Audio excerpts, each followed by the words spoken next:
Guys, welcome back. I see my video for the first time, then you're welcome. All you have to do is to like, comment and subscribe.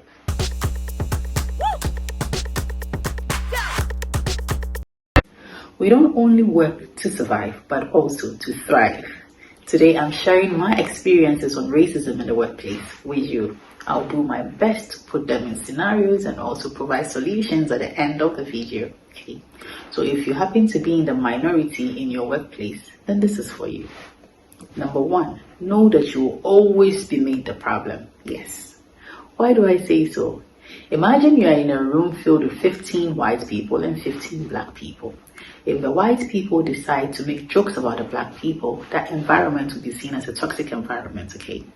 But if you happen to be the only black person in a room with 15 white people and same comments or jokes are made, it won't be seen as a toxic environment.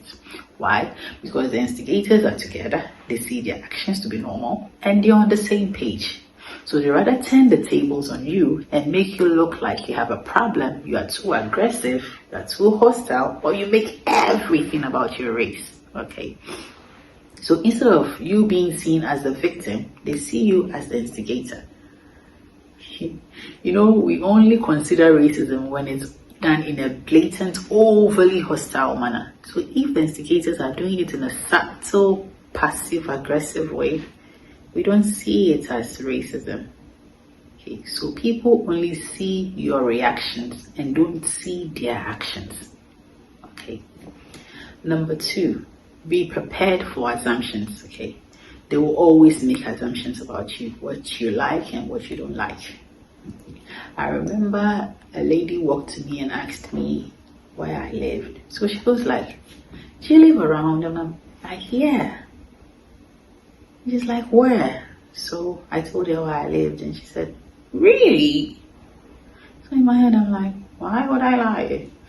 And she goes like, "I live there too." I'm like, "Oh, that's nice."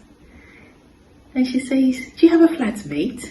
I'm like, "No, I live with my family." It's like, wow, they must be spending a lot on expenses. Really? At this point, I just had to create an excuse and walk away because I didn't like where the conversation was going, okay? I don't remember complaining to her about me spending so much on my expenses. So I don't know why she should pass such a comment. You know, people usually assume that black people are poor. So if you can afford a vacation or live in a good environment or be seen thriving in everything you're doing, they do not believe it. Okay, they go like, "No, she can't afford that. No, she can't. There's no way she can do that." That is stereotyping. Okay, and I must stop. Number three, this is rather on the light side. Okay, know that anytime you change your hairstyle, you get the look.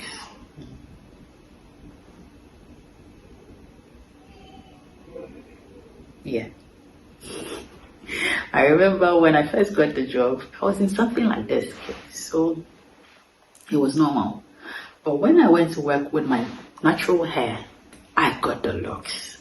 I even had one person walking to me trying to touch my hair, asking me if it's my real hair and how rough it is. I didn't respond, I just smiled and walked to my desk. You know, I usually don't give an answer or reply, or I just give a vague response. Okay. Number four, this is dependent on your culture, your interests, and where you grew up. Okay, so know that you'll constantly be joked about. Okay, you know, it's all fun and games until you realize you are being eliminated. Okay, imagine being asked about white culture that you have no idea about because that is not your culture, and you're being mocked because you don't know it. How would you feel? I don't know when the world was equated to just white people. There are other different ethnic groups in the world.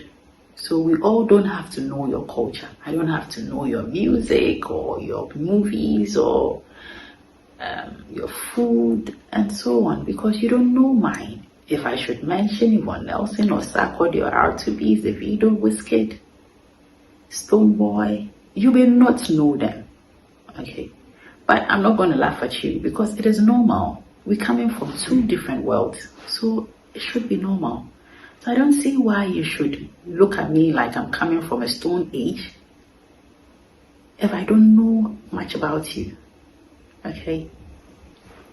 Number 5, this is very dear to me. Okay? You must work twice as hard or harder than anybody else. You know, people in the minority are working tirelessly day and night just to be recognized or for their work to be appreciated, but they are not getting the recognition they need. Rather, their white counterparts are given bigger opportunities, okay?